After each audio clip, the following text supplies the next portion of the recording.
dia, boa tarde, boa noite. Bem-vindos a mais um Pergunte ao Doutor, um instrumento trazido aqui pelo escritório Edmar Ruiz Advogados para trazer as perguntas mais frequentes que os clientes apresentam para a gente, de forma a esclarecer para todos alguns pontos de direito do trabalho, direito previdenciário e direito civil. A gente sempre traz um convidado, normalmente um advogado aqui do escritório, e hoje a gente trouxe o nosso Rodrigo Hilbert, aqui do escritório, né? Porque, além de ser especialista em direito previdenciário, direito do trabalho, ele também é um excelente cozinheiro. Hoje nós estamos aqui com o Dr. Renato Campos. Bem-vindo, Dr. Renato. Obrigado, Dr. Tony. Esqueceu também o bonitão, né? Mas, enfim. Aí a gente fica à parte, doutor. Tudo bem, sem problema. Então, hoje a gente vai responder algumas perguntas, tá? Muito mais voltado para a parte de direito do trabalho, tá bom? Em especial, a trabalhos por videoconferência, por aplicativos. Uhum. A gente começa aqui com o @viotodafiel. Ele perguntou, trabalho de home office desde a pandemia e sempre executo as minhas atividades além do horário combinado com a empresa.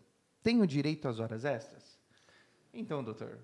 Então, doutor, como quase tudo no direito, depende. A resposta depende de alguns fatores, né? Uhum. Por exemplo, se o nosso amigo Vioto, não é isso? Isso. Se ele trabalha, se ele presta serviço, por exemplo, como jornada controlada, né, que mesmo que à distância, a empresa ainda pode, assim, pedir que a pessoa faça login, logoff, etc., para controlar mesmo o horário que ele entra no trabalho, na atividade, faça os intervalos e saia. Então, se tiver a jornada controlada, ele tiver nesse regime, né, de trabalhar as horas combinadas, tem direito, sim, às horas extras que extrapolarem aí a 8ª hora diária nesse controle de jornada. Agora, se ele presta serviço por tarefa ou por função, por exemplo, você tem que fazer X relatórios por dia, nesse sentido aí já não teria, e sem o controle de jornada, não teria direito às horas extras, porque ele tem liberdade para determinar o horário mais, assim, digamos, melhor para ele, fazer essas tarefas, né? As atividades que ele tem, se ele tem alguma meta para atingir. Então, nesse sentido. Entendi.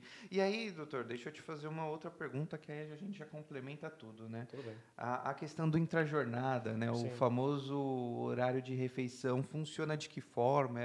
É semelhante? Então, doutor Tony, da mesma forma, porque, como eu tinha falado assim, se a pessoa tem aquele controle de jornada, então ele marca, de alguma forma ali, eletrônica, marca a hora que entrou, a hora que sai para o almoço, a hora que voltou do almoço, é a hora de saída.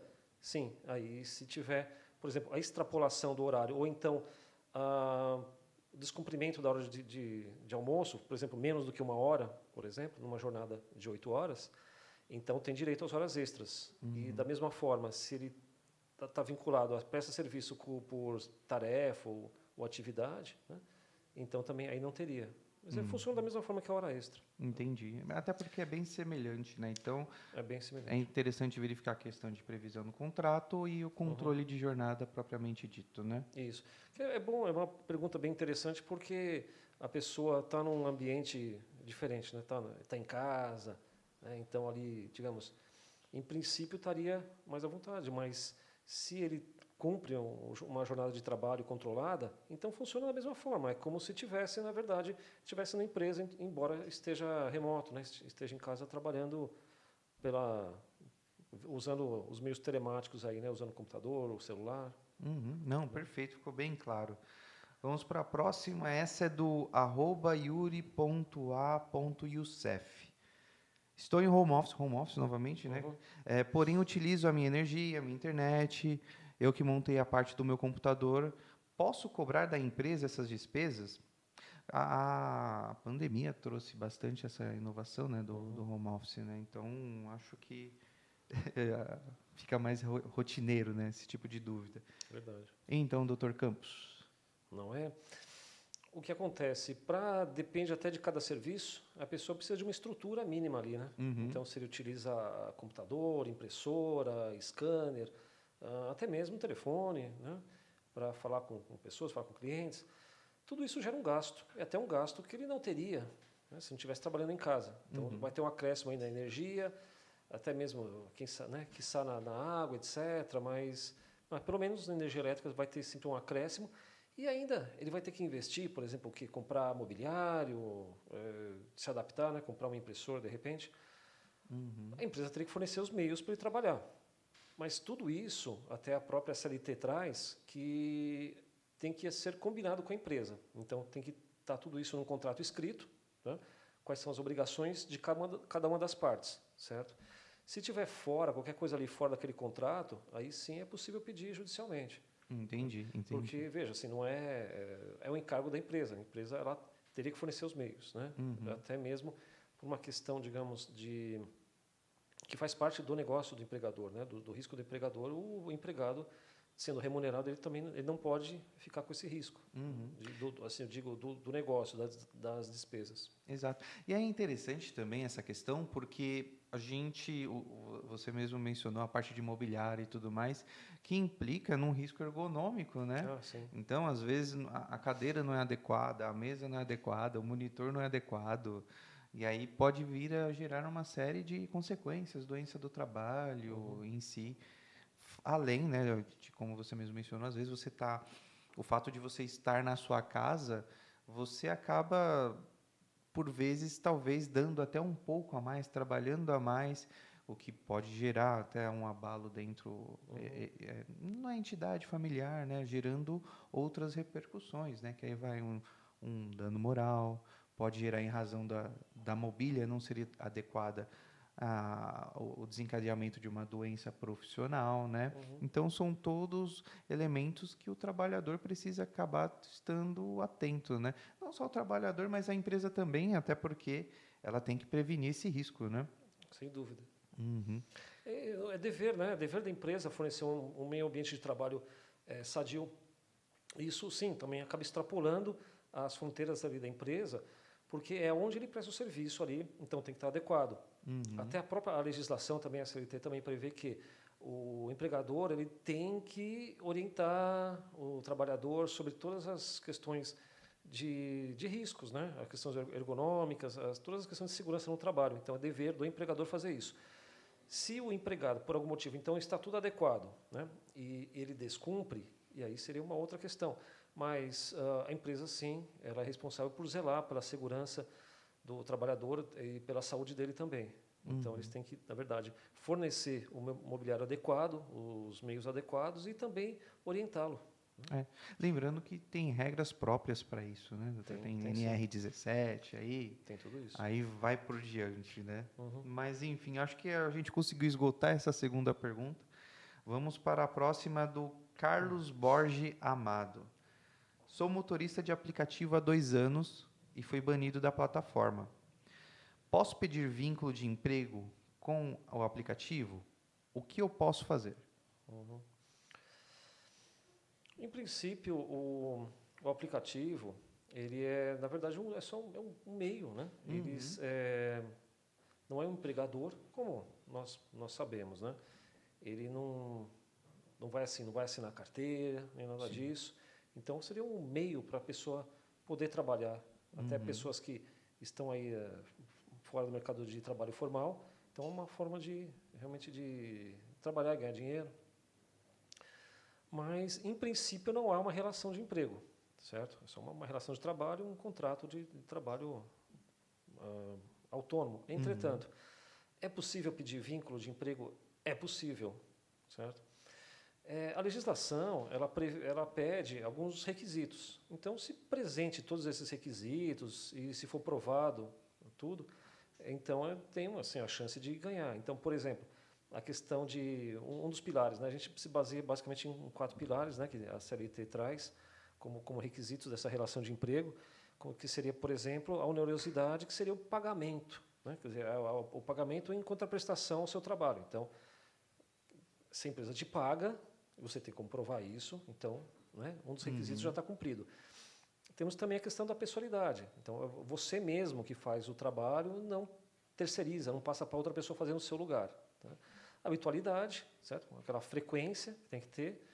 E, por último, e também bem difícil, A É mais questão, importante, eu diria. A mais importante. essa é a mais importante, é a subordinação, Uhum. certo? É quem manda, quem obedece, entendeu?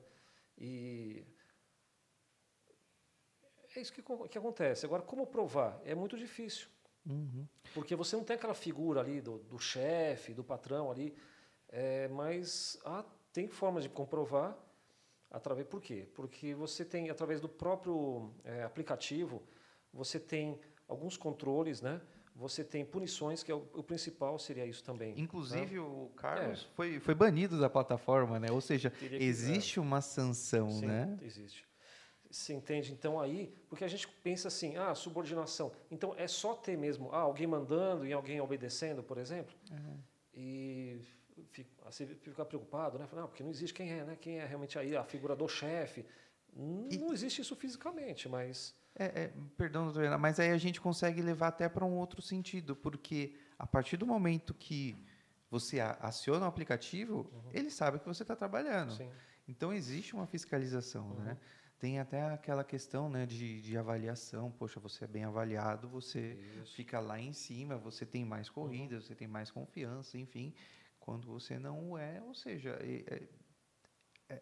existem meios de se comprovar, como você mesmo falou. E, inclusive, vira e mexe, a gente verifica aí uma sentença, um acórdão aí pipocando nos tribunais, reconhecendo de fato o vínculo, né? Isso. Que é outra questão que desconfigura, por exemplo, a relação de emprego seria a liberdade. Né? Sim. E a gente vê que não é bem assim.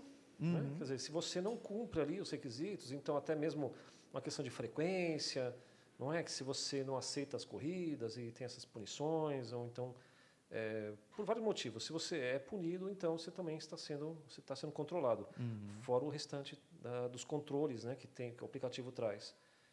Então, sim, é possível pedir essa relação de emprego perante o aplicativo. Sim, sim, acaba sendo bem interessante, né? E eu vejo como muito recorrente, né? Cada vez mais o tribunal vai ter que se posicionar e aí vai caber a nós, advogados, de fato, direcionar para que seja reconhecido o direito, né? Nesse aspecto, eu acho que pode existir um meio termo entre o vínculo de emprego e, de fato, uma autonomia do motorista, enfim, né? Sim. Vamos para a última pergunta, né, do nosso amigo Enzo Rodrigues. Sim. Fui contratado por uma empresa, mas para trabalhar para um aplicativo de entrega de alimentos. E não estão pagando o meu salário. O que eu faço e quem eu processo? E aí, doutor Renato? Muito boa pergunta. O que acontece? Normalmente você tem mesmo às vezes você não está vinculado diretamente ao aplicativo de entrega de comidas, né? Mas tem um intermediário no meio, né? Realmente o operador logístico, uma empresa que presta serviço para outras empresas fornecendo mão de obra. E aí, através daquela plataforma, pode ser de refeição, etc., né? E é engraçado que esse operador de logística, ele inclusive é cadastrado no próprio aplicativo, né? Pois é. Então, existe de fato um liame, né? Sim, tem. Então, nesse caso, quem você processa? As duas empresas, certo? Primeiro, aí, quem de fato o contratou, aí, o operador logístico, e traz também a plataforma digital, o aplicativo, para responder também. Entendi. Da mesma forma. Então, você processa, na verdade, os dois. Tá? E aqui eu acho sempre importante também, né? Porque hoje em dia são vários aplicativos, né? Tipo, tudo de exemplo, tem iFood, Uber Eats, né? E por aí vai. É interessante o prestador de serviço, o trabalhador em si, saber direcionar, né? Falar, olha, eu trabalhava para tal aplicativo, tais serviços, prestei no aplicativo, com um vínculo com esse operador de logística, até para você conseguir, de fato, ter efetividade nesse processo, né? Porque é muito comum, às vezes, você ter alguma situação que você está sendo prejudicado, que nem aqui, nesse caso, nitidamente a gente vê como um motoqueiro, né? Então, aí você já inclui ainda um adicional de periculosidade, Exato. que é motoqueiro. Além do adicional de periculosidade, tem sindicatos que prevêem o desgaste da própria moto, né? Que são elementos que a gente vai conseguindo colocar na ação, e às vezes uma ação que você acha que supostamente seria um valor irrisório, acaba sendo um valor consideravelmente grande e que, por vezes, o trabalhador menospreza. Sim, é verdade. E eles nem sabiam, né, dos direitos que tinha. Uhum. Então, você colocou a questão, o Enzo traz essa questão aí do atraso no pagamento de salários, mas, na verdade, envolve muito mais do que isso, né? Envolve também, como você falou, adicional de periculosidade, no caso aí do entregador que utiliza motocicleta, etc., bicicleta, né? Então, Sim. principalmente a motocicleta que está prevista a questão da periculosidade. Dentre outros direitos, né? A gente está falando aí de férias, 13º, etc. Sim, sim, sim. Dr. Renato, muito obrigado pela sua participação. Dr. Renato Hilbert, Que isso. correto?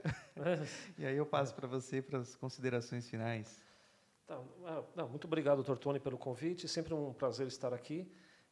A gente procura, né, assim, tirar algumas dúvidas. Nem sempre assim a gente chega a, digamos, a exaustão do assunto, mas todos são aí bem-vindos para mandar suas questões, tirar suas dúvidas, né?